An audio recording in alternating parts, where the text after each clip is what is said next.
everyone to this episode of the Palmetto Guardian. I'm Sergeant Chelsea Weaver. Today we have a full studio, so I'm only hosting by myself. So I'm going to go around the room and let everybody introduce themselves, and then we're going to get going with the conversation. Oh, also you might notice a familiar face, so if you do know who the familiar face is, leave it in the comments below because he was in some of our youth camp videos and podcasts. So if you recognize his face, leave something in the comments. So we'll go around the room. I'm Keith Wilson. I'm the parent of the legacy today. Charles Wilson, active sergeant out of Fort Carson, Colorado. I'm Jack Wilson. I'm just a kid. Okay, A little more than that today. Yeah, so I'm really excited to have all y'all in the studio today because there's a lot of good stuff that we're going to kind of get into. But so basically the topic of this discussion is, like you said, the legacy. So we're starting out with your father, who was in the National Guard, and then moving on with you guys. I want to start with you, sir. If you could just give a little snippet of what you did in the Guard and what made you want to join the Guard and all that kind of stuff. Well, this will be funny. It started a long time ago, like in 1985, Mm-hmm. and I needed some beer money. And so I joined the National Guard and stuff and ended up serving 29 and a half years in this wonderful organization that I could never truly repay everything that it has truly done for me. But I started out as an armor officer in the 1st Battalion, 263rd Armor up in Mullins, and retired 29 and a half years later as the comptroller for the Army Guard. Awesome. So besides the beer, was there anything else that made you want to enlist? There was a moment of, I want to do something and give back a little bit. When you're 20 years old, you're not quite wired that way. At least I wasn't. And I promise you, I had no idea or no plans to stick around for 29 and a half years. Had it not been for, good people along the way that kind of said, no, you need to stay where you are. You're doing a really good job. And the National Guard, when I can really truly count on one hand the number of people that if I had a problem and I needed somebody to talk to at midnight, it would be them. And those people know who they are. And I've been truly blessed to have been a part of the South Carolina Army National Guard. I'm glad that you say that because a lot of people that we talk to who's been in 30, 40 plus years, the story is always, I was never intending to stay in that long, but there's always something that kept them going, or another job or career opportunity or a person that made a difference. So I'm glad that you brought that up for those who are watching and listening who maybe be considering that this isn't really for them, maybe that there's more opportunity out there for them. I think back at 30 plus years, and I think of Major General retired Laurie Newton and Phil Grubbs, Ted Dannemiller, Steve Wright. Those National Guard guys really, put their arm around you and kind of kept you going and kind of kept you moving in the right direction. And I guess I was 10 years in and started understanding the benefits of staying in the Guard. So, when I fully got to understand, the benefits of staying in, when you turn 60 and get old and you can't, do things, and somebody's paying your health care and somebody's paying you a retirement check for your service, it became, wow, okay, I might can hang around a little bit longer. So I want to go to Charles, and because you're active duty. Yes. So what made you first want to enlist, but also go active duty versus National Guard? That's a great question because I often ask myself the same question daily, every morning as I wake up for PT. So I wasn't the best student, going through high school, and when it came about time for me to graduate, the old man was pretty much like, look, you need to figure something out, whether you're going to go to college, you're going to enlist. And I at the time I didn't really have any kind of marketable skills or anything, coming out of high school. So I kind of was like, okay, well, I'm going to enlist. And one of the wise decisions that he looked at me and said was like, look, okay, well, if you're going to enlist, go to the active side, because you could be able to pick up a better skill and be able to do that daily. So I was like, okay, well, that makes sense. And and again, more wisdom that he gave me was, you better not pick infantry or armor, because you will be disowned. So yeah, you did. I remember that. You can shake your head all you want to. I was there. You did say that. I was there. So They're ganging up on you. so That's normal. Yeah. So I ended up picking MP, and I've been a military police officer for a little over 7 years now.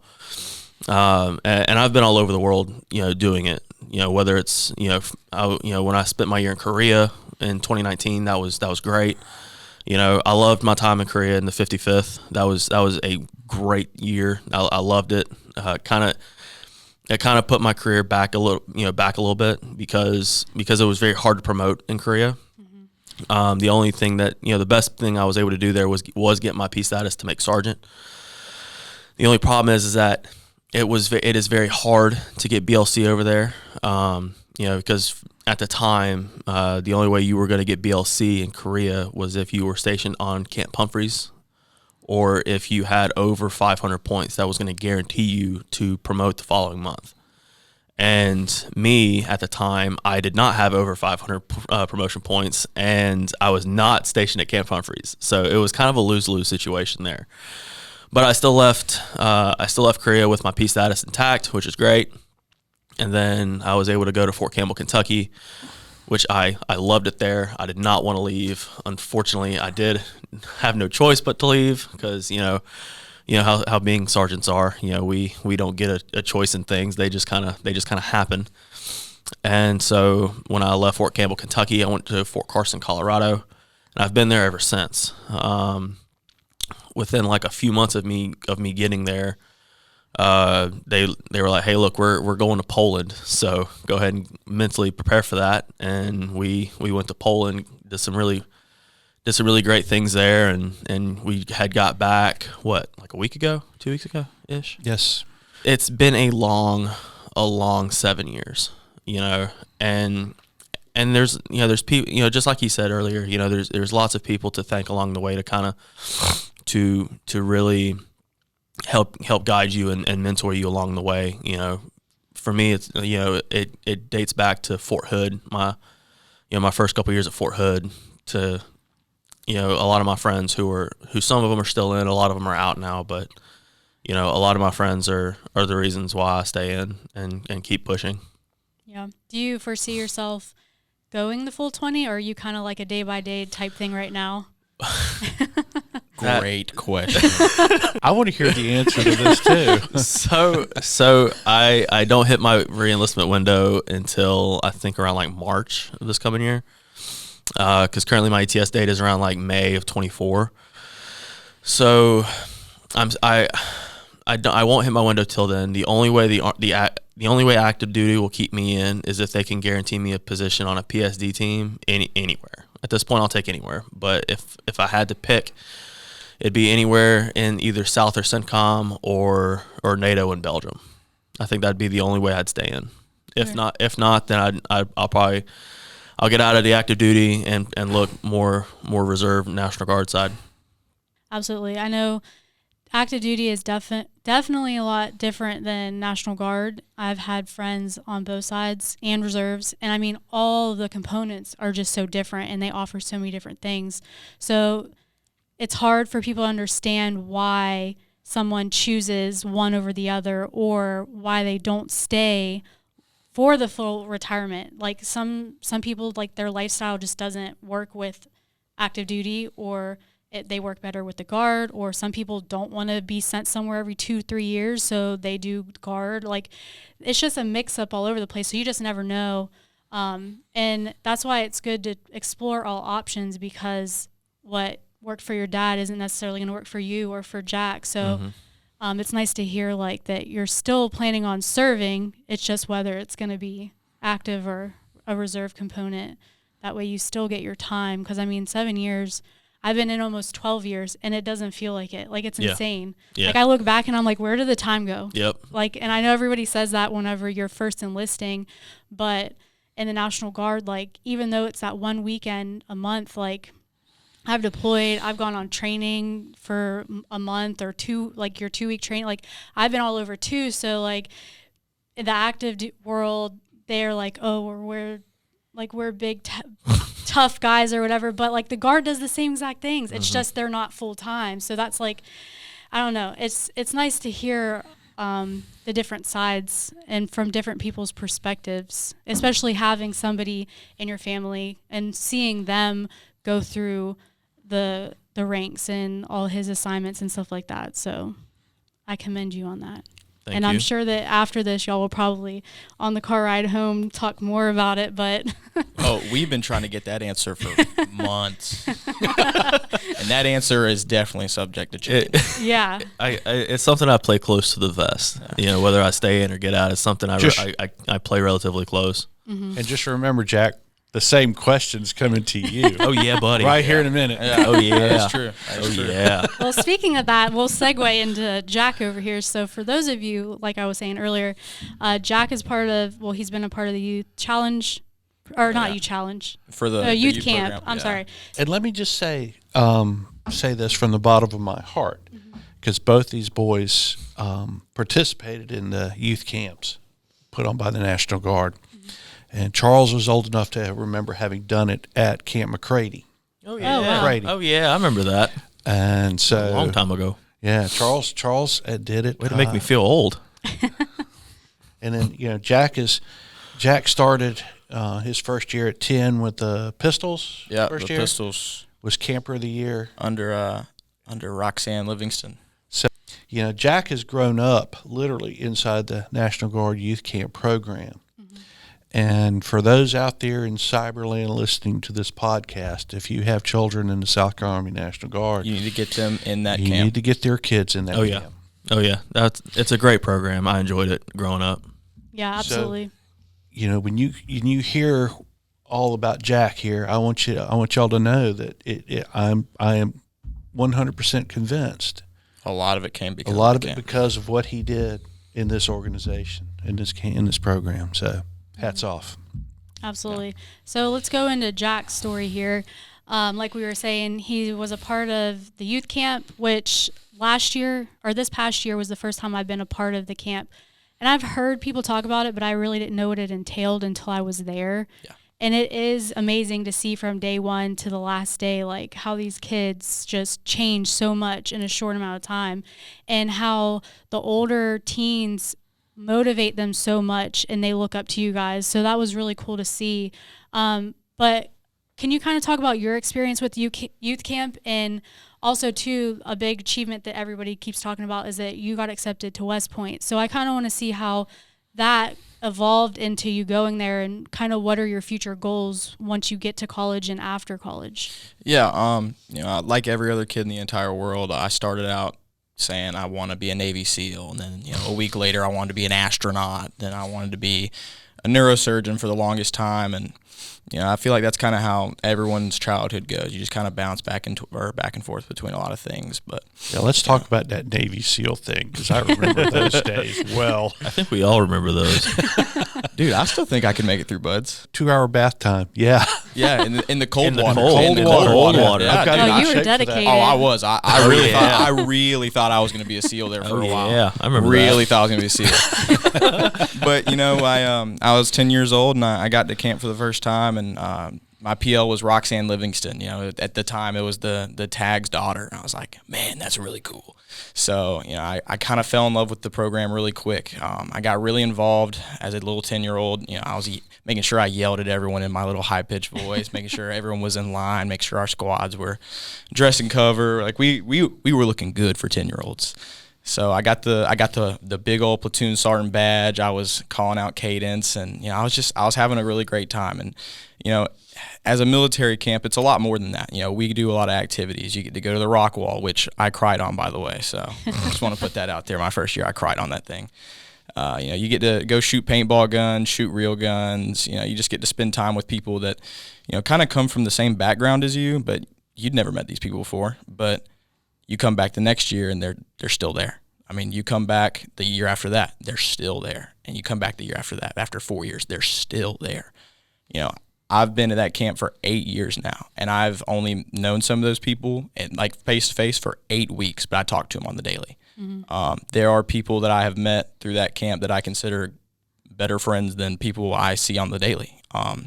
You meet people in places like that go through a lot of the same life experiences as you, but you might not be able to see them as much as you want, but you develop relationships very, very dearly there. And I attest a lot of those relationships to some of the success I've found, later on now.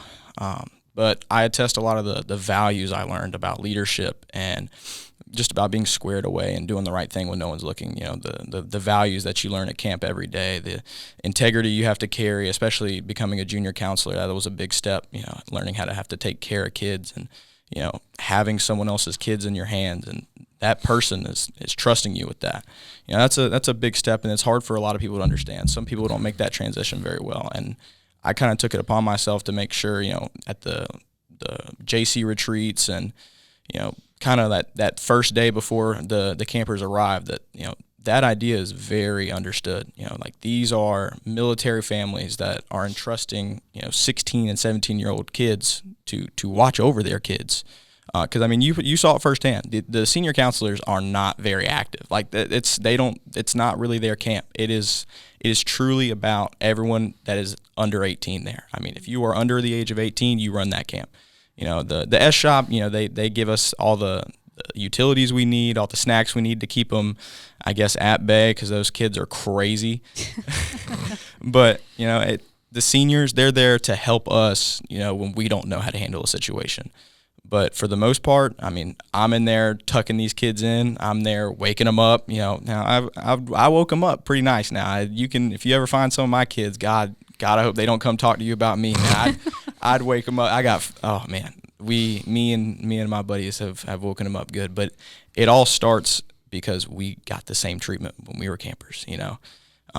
JC, I can just name my JCs off the top of my head. They are some of the funniest, most hilarious people that I remember that I look up to, and I got promoted to JC really early. I was a rocket, and there was something that happened, and they needed an extra JC, and they moved me up on the final day. So a lot of those JCs that were my JCs ended up being in that room that night, and I just remember being around them. I was so intimidated. I was just like, man, I'm sleeping by Taco. And you don't know, no one in this room knows who Taco is. But if there's going to be someone on this podcast that knows who Taco is, Taco's the man. And Joseph Stillwell, that dude was in the room. Loved that guy. Always looked up to him. And it's just like, man, I'm in their room now. This is cool. So I took that to heart. I really did. I made sure I talked to everybody. I kind of learned, how they were doing it. And I know their dads. Yes, you do. Yes, you do. Shocker. But it's you ask a lot of questions. I feel like that's the really important thing, is to ask a lot of questions. You'll never really learn about people until you start asking questions. So I asked a lot of questions. Asked how they enjoy being JC, some of the routes that they took to find success in being a JC, and a lot of them told me the same thing. It's just be who you are. Don't try to fake it. The kids are going to smell you out if you try to fake it. They really will. And I feel like that really attests to a lot of other leadership positions I've had in life. Right now, I'm a store manager at a Little Caesars. I can't be fake to my employees. They'd sniff that out. And at that point, I'd lose all respect. Then, what am I going to get from my workers? Like, hey, can you go do this for me? They might look me in the face and tell me no. But I don't have a lot of employees that do that, because I'm very real. I'm very true. I don't ask anything that's out of the ordinary. I try to keep it as efficient as possible. Just good efficiency, and And I feel like that's led to a lot of my success. And it all really started from camp and becoming a JC. It really did. That was probably the biggest turning point in my life. It really introduced me to the world of leadership, and I really attest it to the success I've found, especially when applying for the academy schools and my eventual acceptance into West Point. Was there a point where you knew you wanted to go to West Point, or was it kind of just like you had your options open and then that's the school that you decided to go to because you were accepted? Yeah, so I definitely wanted to go to West Point. It's been my number one school since, 2 years ago? I'd say Christmas 2 years ago. But I wouldn't say I wanted to go to West Point because it's West Point. I want to be a pilot. I've wanted to do something in aviation since probably my early sophomore year. I've kind of known that's what I wanted.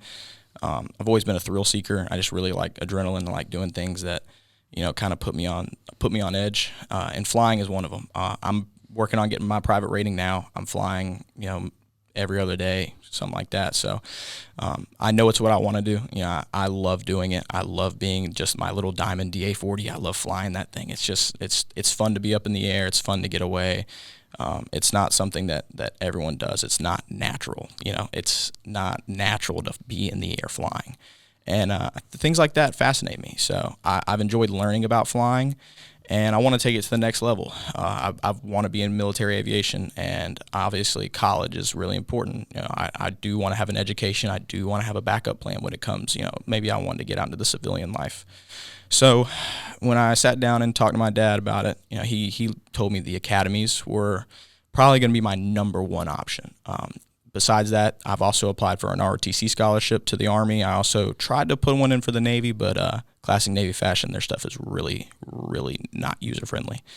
So I applied to the three main academies. I applied to West Point, I applied to Naval Academy, and I applied to Air Force Academy. I have not heard back from the Naval Academy yet. I would assume I'd hear back from them before the Air Force Academy based on when I completed their application in comparison to my completion of the Air Force Academy application. But I did hear back from West Point. That was 2 Mondays ago from now, so about 3 weeks ago.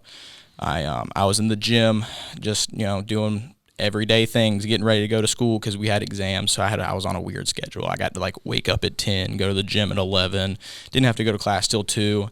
And Dad was just getting Charles back from deployment. Oh yeah. And Charles had just come home from his deployment to Poland, and I felt like it was important that somebody from the family be there for Charles when he got off the plane.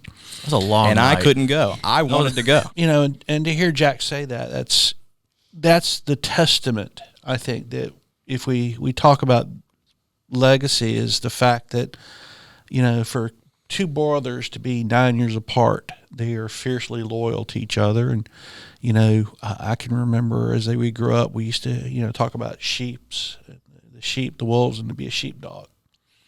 And, I'm watching these two, and the things that they've accomplished in life. I'm just like, wow, they have excelled despite me at times, I think. But Charles and I were in Colorado, and we were standing in line, and the phone rings, and it's Jack. And I swipe it, and I hand the phone to Charles, like, talk to your brother. And I'm getting my ticket to go up to the top of Pikes Peak, and I hear Charles go, Dad, Jack's got a box from West Point. Yeah, and I mean, it really was like that. I mean, I was at the gym, and You ended up driving home, and you were freaking out, dude. I was not okay. I was on the phone with Charles the whole time. I was like, Charles, I'm gonna crash. I'm not good right now. My heart is racing. You were freaking out. I couldn't man. feel my legs anymore. The car was just moving. I wasn't pressing the gas. So I get my ticket. Okay, so Charles gets into the window, hands me the phone, and Jack is like, I thought hyperventilating over there. I can't do it. I said, open the box, dude. It's just a box. And to hear the voice of, I got in. It's just like. Yeah, you can say there were some tears. There was a lot of tears. A lot of tears. There was. And until somebody, they go through that application process, and Jack can attest to this, it's not an application that you're going to fill out in an hour. Mm-hmm. It's not an application you fill out over a weekend. And there months of applications. And watching him, there were some evenings of some hard emotions, like I can't believe this, I can't believe, to get through this and to get through it. And some of my friends have asked me, and I tell them the same thing. I'm so proud of both of these boys, but when you look at Jack at West Point, you're like, I'm not sure which one's prouder, the fact that he got in, or the fact that how hard he worked for as long as he's worked to get to that point and to see the success, the reward for all of that work. I'll get emotional again, but I'm not sure which one I cherish the most, and you talk about military legacies for just a second. We'll turn the clock back a little bit, okay, for these guys, so that everybody understands they get it naturally. It's not just me, not at all. Their grandfather is a retired Marine Corps 2-star, and their great grandfather was a World War II veteran, shot and wounded in the Battle of the Bulge. Got a Purple Heart and a Bronze Star. So all of that legacy, it goes further back than me. So, don't blame me.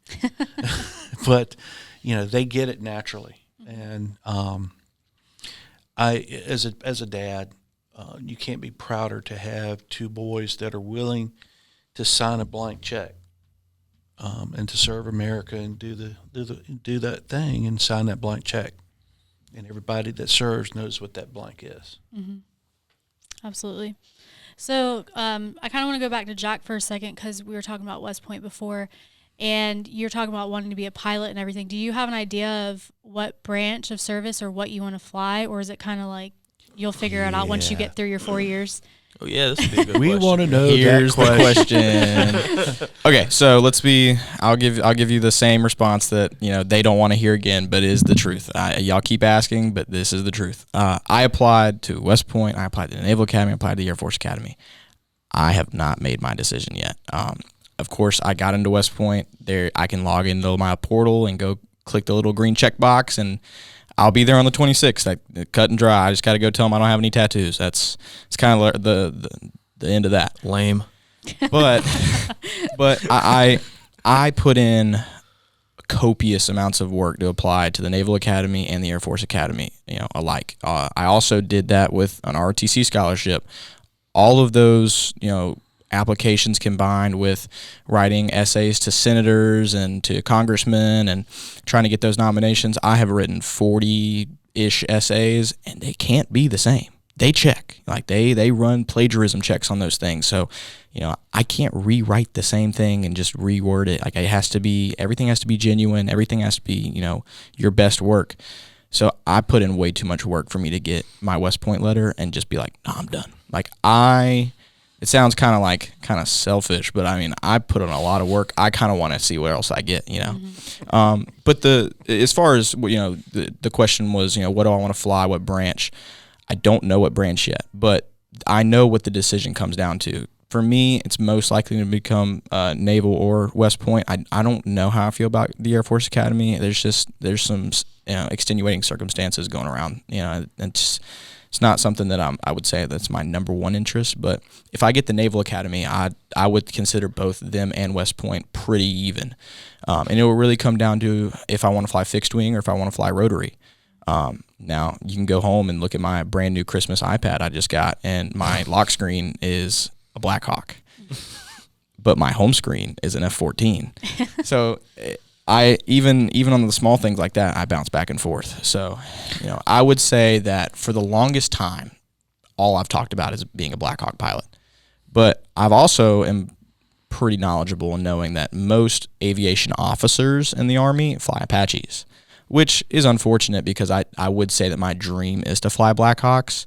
But, I'm someone that knows that there are things that happen in the Army that aren't always I guess you could call it the regulation. So, let's say I go through West Point, that West Point degree, that West Point graduation, having West Point on your name kind of opens up some doors maybe that aren't usually open for others, which, I guess is beneficial on my end for, I trying to get what I want as far as, trying to, accomplish some of those dreams, like being a Black Hawk pilot.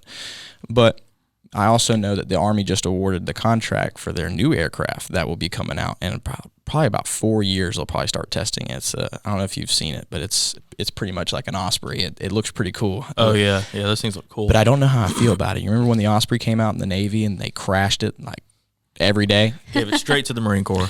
Gave it straight to the Marine Corps. Only if Jack gets into the Naval Academy would I ever envision saying, "Go Navy, beat Army." I still won't say it. I was about to say, I can't imagine either of you would say that. That's going to be I won't. real hard.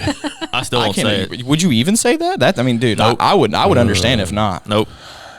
But I will say this: if you were to ask right now where my heart is, my heart's at West Point. That's what started it. I mean, seriously, that was what started it. Now, the other part they haven't told you is that they have a cousin. Yes, my nephew who graduated West Point class of it's the coolest dude in the world. 2010. It's the coolest dude in the world. And he is a Special Forces company commander, major, and stuff. So, literally the coolest dude in the world. Oh yeah, straight up certified. I don't know if I can say this, but he's a certified badass. I mean, yeah, dude. He walks in through the door. It's just like, yep, he's cool. you stop what you're doing, just look at him, just say, oh, okay, cool, Yeah, gotcha. but no, I will go with where my heart is come April. I have a few months to kind of decide it. I'm happy I got one, and I'm happy that it came at a time in which he came home from deployment. I haven't seen him in 9 months. Dude, I really haven't gotten to talk to him. The last time I talked to him, he was in some van whittling a stick in Poland. It was my Humvee. Yeah, exactly. So, I mean, that's the last time I had actually gotten to talk to him on the phone. Cause, I mean, dude was all over the place. I mean, it didn't even, because there was no nighttime there. That was like the first month of Finland. Yeah, dude, it was weird talking to him, dude. He'd be like, "Oh yeah, it's midnight, sun's right there." Huh? How's that have it? But no, it couldn't have come at a better time. It really couldn't have. I mean, to be able to be on the phone with these two, while he had just gotten home, that's like divine intervention type stuff right there. I mean, it was wonderful to be able to share that moment. There was a lot of tears shed. There really was. That was a long application process, and it's designed that way, I think, to weed a lot of kids out, because you really gotta be devoted to be able to get through those processes, and to do 3 of them individually, along with 3 other applications to apply to the 2 senators to get a nomination from them, and then the 1 congressman for the 7th district. It is a lot. I mean, it really is. I mean, I had zero appreciation for it going in. I mean, I really did. Go back to what I said. Which made me prouder, the fact that he got in, or he got rewarded for all the hard work? Because I'm telling you, it was. But it was a lot more than just applying. I've been a store manager for 7 months. I've been working at Little Caesars for months. I've been doing. There's very seldom I don't have a job. I usually don't have a job during baseball season, and that's it. Every other time I have a job, which. It's not normal from where we're from. Like, it's just not. Like, you don't really find a lot of people, that are willing to work anymore. So it's hard. So, I enjoy working. Of course, I have my classic teenage days where I'm like, crap, I really got to go into work today. Like, I'd much rather sit in my room and play Xbox. Like, I really would. But I know I'm coming up on that point of life where it's not acceptable to be able to do those kind of things anymore. It's more important that I take time out of my day to further my career and try to set myself up to be as professional and I would say as useful of a leader as I can be, because one of the big things that I think pushed me to go into the leadership part of the Army, to become an officer and pursue that, is listening to some of his stories and listening to I'm serious, listening to some of the not positive stories about leadership he's had. Because, I mean, we can be honest, that's everywhere in the world. There's bad leadership everywhere in the world. And I think it's important that within an organization, within a branch of military service like the Army, something as prestigious as it is, that we continue to push out great leaders and push out people that are personable and that are willing to be selfless in their service and the way that they lead their men. I think that's really important. I think that I would love to devote my life towards it, and I hope that I might get to teach it one day, But hearing some of the stories of the way that, maybe that some of his officers went, about treating him or his soldiers that are under him as an NCO, it's disheartening sometimes. And I think it's important that for someone like me who has gone through the camp, and I've shown that I have the basics of leadership down, that I can go to somewhere like West Point, or I can go to somewhere like the Naval Academy and really blossom in those leadership skills and put them back into the real world where it seems like we need some help. Now, with not to like put the spotlight on you again, but with how you responded to getting into West Point, how are you going to feel if you get 2 more acceptance letters? Yeah. Like, are you going to freak out? And So it's funny. I think everyone in the world's more excited than pressure. Dude, no, this is nothing. Dude, you kidding me? Try talking to Tim Scott. That's that dude. I didn't get to talk to him, but he was in the room beside me talking to some other person. But like, just knowing that he was like in my presence, man, that's a guy right there. Tim Scott. Love that guy. Anyway, I think everyone else has kind of made it a bigger deal than I have. I think it's more because like I've put in all the work. I was just happy that I was done with the application. So everyone else has kind of made it a bigger deal than I have. I was in the newspaper. There's a freaking billboard with my big old face on it, my name and Florence. I mean, it's actually kind of hilarious. I mean, yeah. I mean, there is a literal billboard of me, and it's like, guys, come on now. Like I got into college. Like like come on. Like I get it. Like it's West Point, but like come on, a billboard. But anyway, as a parent, he got into West Point. When he graduates, he'll have a job. Yeah. Well, more like you don't have to pay a $500,000 worth of education like that at school is. That's true. He'll have a job. Yeah. I'll be able to take care of you. Your student loans won't be all that expensive. Probably you too, to be honest. No, we NCOs, we're most of us are squared away. I say Remember, most of us because Charles is a lifetime member of the E4 Mafia. That's it. That's it. But anyway, I was a god.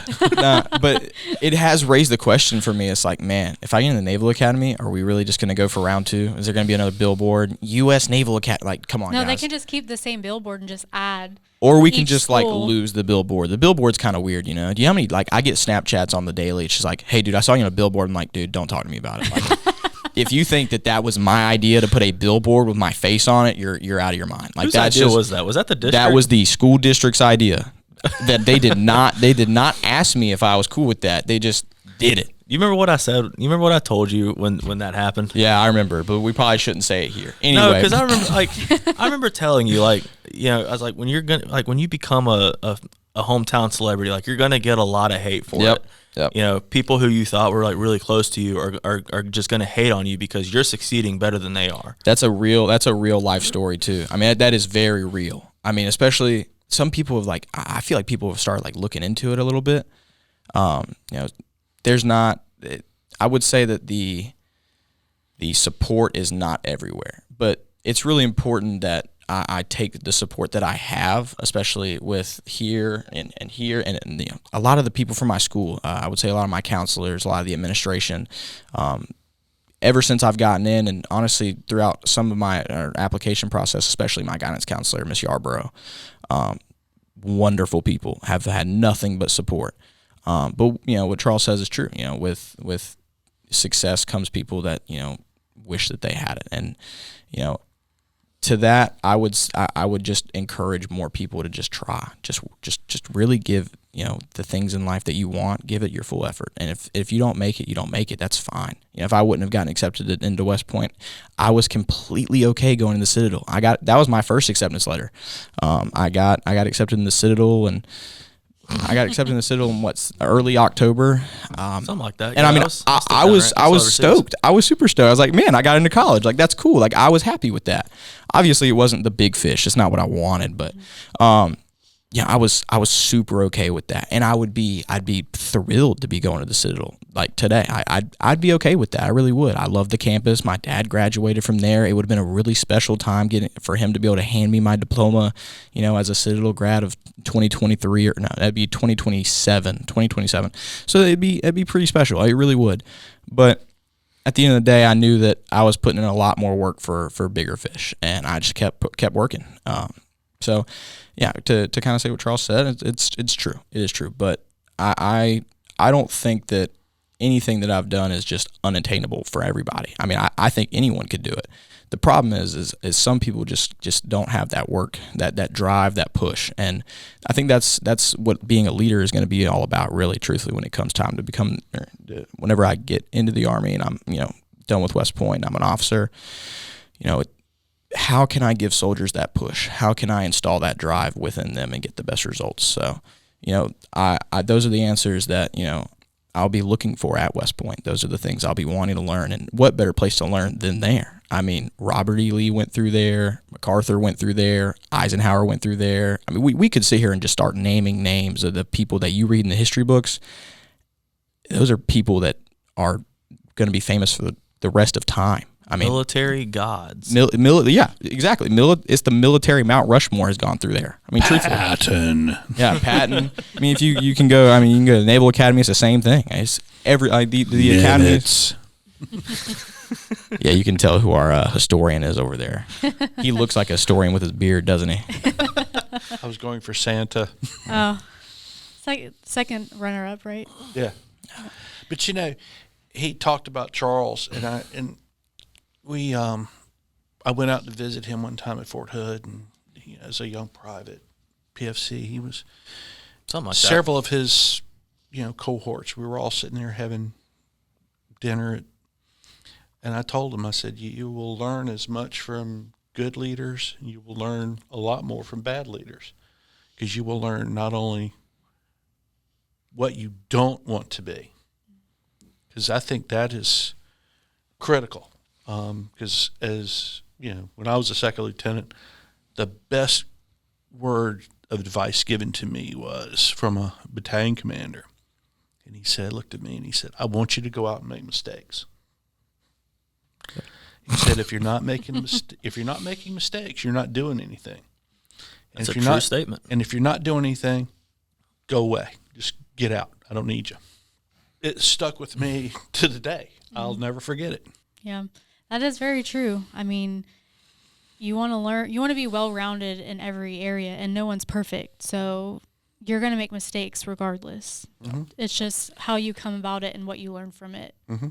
But I kind of want to go back to Charles. How does it make you feel that your little brother, like you have so many years between each other, and like you've been in the military for several years, you've deployed, you've been stationed to all these different places. Like, how does it make you feel to see him grow up and follow the family legacy footsteps, I guess you could say, and like get into West Point, also the whole application process for all these different schools like he was talking about? Like, how does it make you feel as a older brother to see him accomplish all of those things and to follow in your family's footsteps? Man. Well, I mean, it's a proud moment, and I remember, when we had got back, we had just landed and everything, and actually I can backtrack that because, when we were still in Poland and everything, we were all over that country and stuff, and doing a bunch of different stuff with people, and he had mentioned to me, right, I think it was before we left, that he was going to try to, start that application process. And I was like, okay, that'd be really cool, So we, once we left and started doing, all the stuff that we were doing over there, we were, I want to say it was the summer. We were doing a wet gap crossing, and for MPs that's very rare. A lot of MP units don't do wet gap crossings with people. That's just not something that we do. Ironically, it's in our handbook. We do it. And I know it's funny, haha, MPs in the field, ha ha ha, yeah, it happens. So, but we were, and Jack kind of alluded to it earlier, being, while we were there, we were doing this, we were doing these really long convoys, throughout the entire country of Poland. And we would, we often made the joke, and I joked with him too about it. I was like, look, man, when you go into the Army, trust your NCOs to your left and your right. I was like, because without your NCOs to your left and your right, you will be lost for days. You will be that typical lost little lieutenant who doesn't know where he's at. All right, it happens. I've seen it myself. I've had to go find a lieutenant lost on the land nav course. It's happened. It happens more often than you think it does. And we were, while we were doing this convoy and stuff, we were going all the way up to Lithuania. We didn't go up to Lithuania with the armor unit we were with, but we made the joke, we were like, if you look at Lithuania on a map, northeastern Poland on a map, you have that little sliver of land owned by Russia, and you have all of Belarus, who is, in the news, has supported Russia during their entire occupation of Ukraine. And I was like, if we take a wrong turn, we're either in Russia or we're in Belarus, getting beat up by Russians. Like, I hope the lieutenant in charge of this formation, is going the right direction. So I guess the question is, I was that lieutenant, how safe are you feeling? Oh man, hope you have your GPS working. I don't need a GPS, but and I was sitting in that, I'd be sitting in our Humvee just whittling at sticks all, the entire convoy, and stuff, just kind of joking with him. Most of the time I was over there, and we'd fast forward to my 2 months in Finland, and we were still joking about the whole West Point thing. I think you had finished. What if I get in? I think you had finished your applications by that point. Yeah, I finished. By the time I was in Finland, I want to say you had finished. Yeah, I finished them in like late October. So that's probably about the right time frame. Right around when I left Finland. Though. Yeah, that's probably about the right time frame. And we were in Povits, right there at the end, doing our law enforcement stuff there, because everything we did in Povits was the law enforcement side for us over there. Everything in Eastern Europe was ran out of the PMO we had in Povits. And I was joking with my squad leader one day. I was like, my brother just finished his West Point applications, and he looks at me. He goes, "Jesus, what happened to you?" I was like, man. I just kind of looked at him. I was like, I don't know. I'd rather lead soldiers from the front than sit in an office all day like my lieutenant did. And not to bash officers or nothing, but it's true. That's why I like to be an armor officer. I was on the tank. So want to be an aviation officer? I'll be flying you. Yeah, thank God. I'll make sure I make those turns real steep for you, bud. It wouldn't be the first time. Okay. Anyway, so but we were, when we came back and stuff, super late and everything, people around me had known that, they knew that Jack had applied and stuff, just waiting to hear back and stuff like that. So that's why, when we got back and we were doing all of our reintegration stuff from coming back, when we got the word and everything, and of course me being as super stoked as I was, and watching him cry, which is one of the rare times that I can count on one hand that I've seen him do it. I blasted on Facebook, of course, because as excited as I was, I couldn't help myself. I was super stoked, excited, everything under the sun, and a bunch of my friends that I worked with, walked up to me. They're like, "Dude, that's exciting. Like that's awesome. If anyone deserves it, just hearing, because I talk about Jack all the time and stuff. And while we were over there, I would talk about Jack all the time, doing all of his stuff to try to go to West Point, Annapolis, AFA, the whole 9 yards. And so when we got word that he had got in, all my friends who had known and were really close with me were like, "Dude, that's awesome. Congratulations." And tell your brother, we all said congratulations too. So it was exciting. And, as that NCO, you really hope that, when he gets in, he listens to those NCOs, regardless of who that NCO is, because as too, we hold a lot of information. A lot of us have been in and around the block a few times, and we know what people expect of us. We are the standard. We are the standard bearers as NCOs. That is our job. And we have to show not just the junior enlisted, but also the junior officers exactly what right is supposed to look like. And I feel like, this newer NCO corps, especially on the active side, some of these NCOs come in and they're, they haven't been in as long. Like we have a couple sergeants who've been in for less than 3 years. They made E5 relatively quick. And I'm not saying that's a bad thing. That's not what I'm saying at all. But it wouldn't hurt to have more experience in the job, in that particular job field before you try to rush to be a leader. You don't rush success. And that's something I try to help him with. You don't want to rush to failure. And I listened to that. I really did. The especially the rushing part of it. I took my time on my applications. So I mean, that was of all the things you probably told me I needed to do. Whatever you told me to take my time. Whenever it was probably some late night in September. I was probably just like, man, I'm about to just 500-word essay, type, and Charles, nope, don't do that. Just take your time, do it the right way. And I was like, oh, okay, sure, I'll do it. And it worked.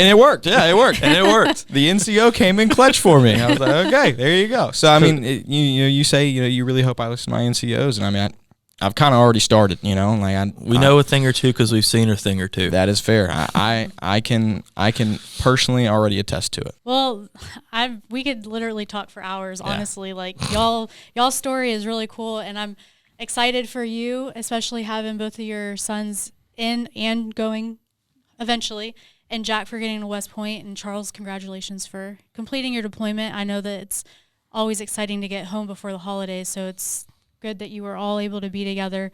Maybe we could have y'all come back once Jack decides where he's going and what he's doing, and then we can talk more about this. So hopefully I'll be home.